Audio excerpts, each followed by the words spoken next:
अस्सलाम वालेकुम जी। आज हम स्टार्ट करने लगे हैं अपना चैप्टर नंबर 3 9th क्लास की फिज़िक्स का, और ये हमारा उस चैप्टर का पहला लेक्चर होगा आज।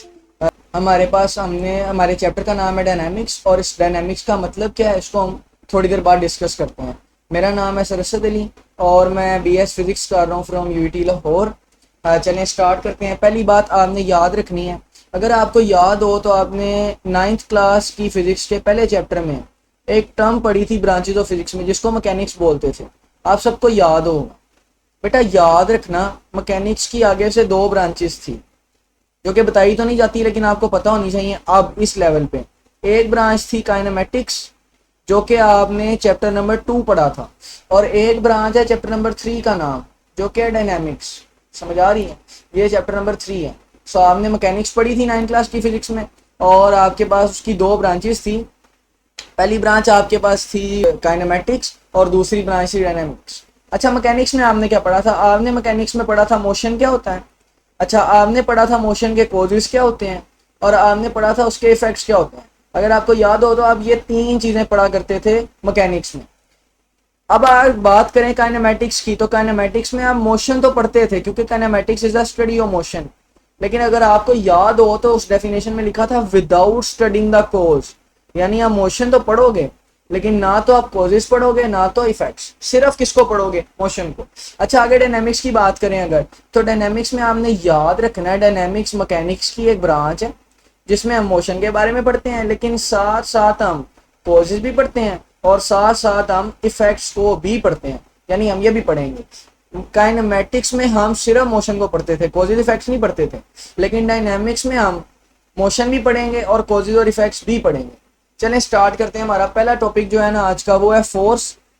फिर बता दूं, फोर्स को जाहिर करेंगे एफ से और उसके ऊपर एक वेक्टर एरो लगेगा। चलें डेफिनेशन पढ़ते हैं। Force moves.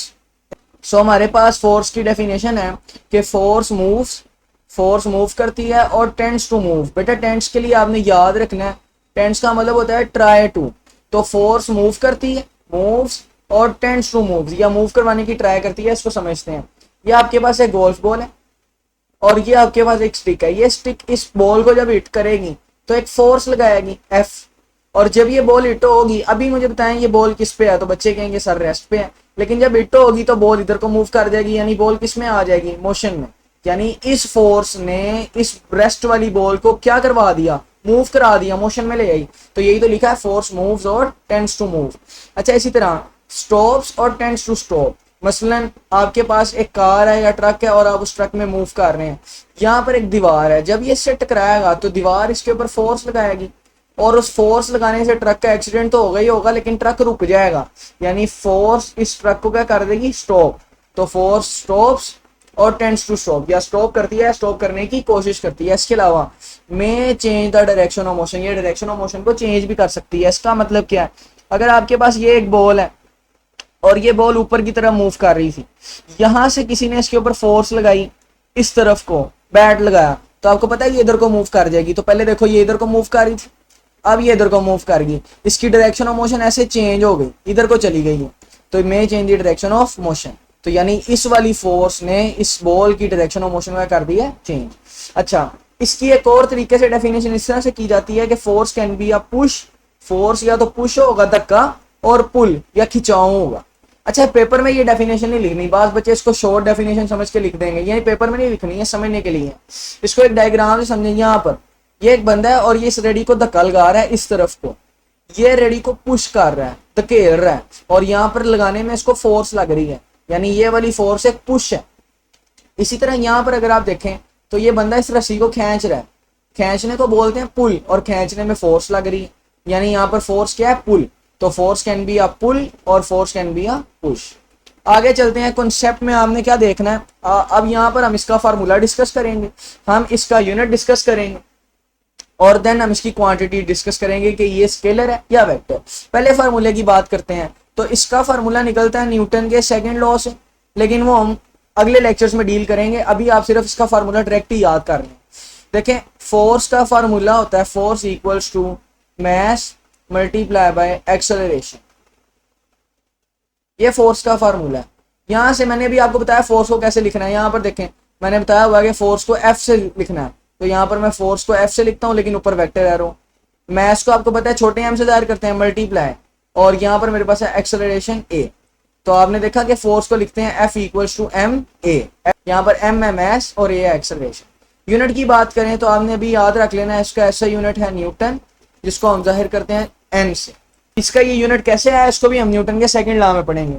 चलें क्वांटिटी की बात करते हैं, तो मैंने अभी बताया कि आपके पास फोर्स कैसी क्वांटिटी है, वेक्टर। उसकी वजह यह देखो यहाँ पर फोर्स के ऊपर वेक्टर एरो लगा हुआ है और ये मल्टीप्लाई हो रही है बीच में एक्सेलरेशन के साथ मैस।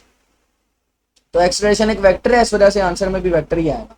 तो force is a vector quantity. अब अगले टॉपिक की तरफ चलते हैं, दैट इज द इनर्शिया। बड़ा इंपॉर्टेंट सा टॉपिक है, तो तवज्जो से समझना बेटा। देखो इनर्शिया का मतलब होता है कोई बॉडी अगर रेस्ट में है ना तो वो चाहेगी मैं रेस्ट में रहूं, और कोई बॉडी अगर मोशन में है तो वो चाहेगी मैं मोशन में रहूं। जैसे यहाँ पर देखें इसकी बुक में ये डेफिनेशन दी गई है, तो आपने पेपर में भी ये लिखनी है। क्या कहता है inertia is the property of a body.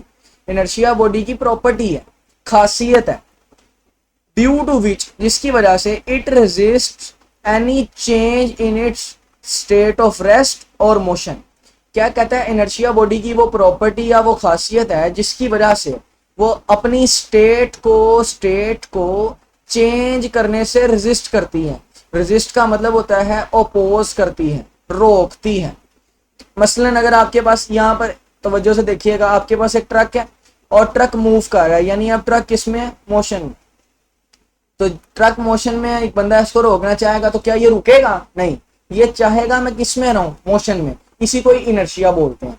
अच्छा अगर यहाँ पर आपके पास, मैं एक और एग्जांपल ले लेता हूँ, आपके पास वही ट्रक है और ये रुका हुआ है, मूव नहीं कर रहा, रेस्ट में है, और एक बंदा आता है जी मैं तो सुपरमैन हूं, मैं इसको धक्का दूंगा, क्या ये मूव करेगा? नो।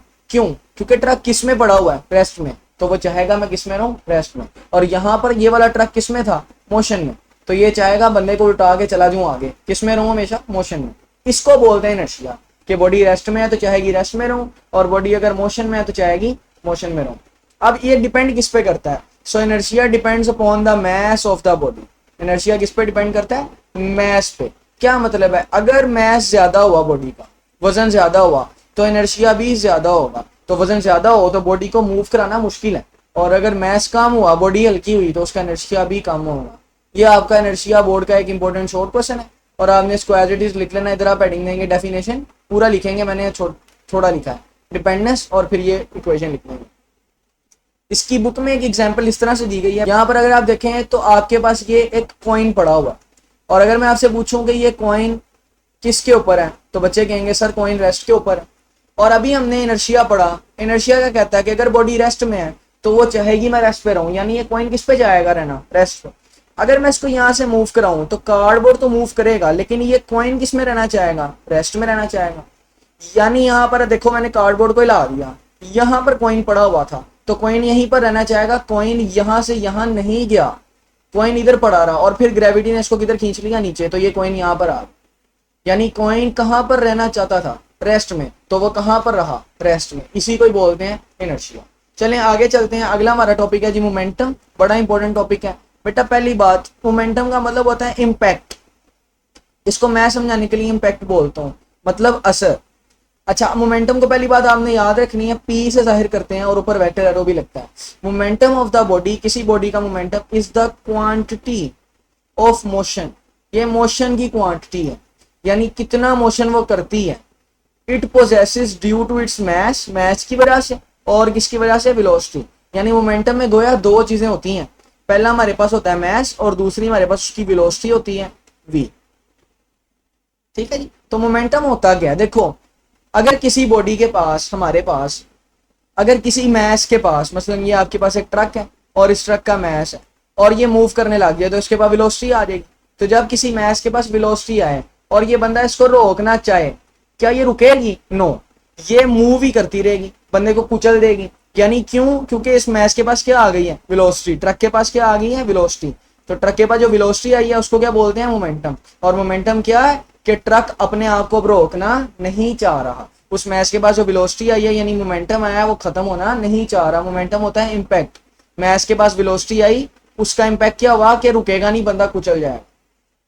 इसका फार्मूला डिस्कस कर लेते हैं। आपने याद रखना है, अभी मैंने बताया यहाँ पर कि मोमेंटम दो चीजों पर डिपेंड कर रहा है। पहली चीज है मैस, दूसरी चीज है वेलोसिटी। तो momentum must be equal to mass into velocity.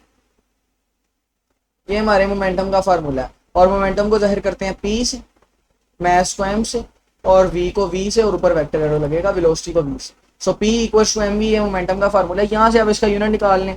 ये देखो ये मास है, मास का यूनिट आप सबको पता है, किलोग्राम होता है मास का यूनिट, और ये वेलोसिटी है, वेलोसिटी का यूनिट आपने पढ़ा था मीटर्स पर सेकंड, और ये बराबर होता है न्यूटन सेकंड।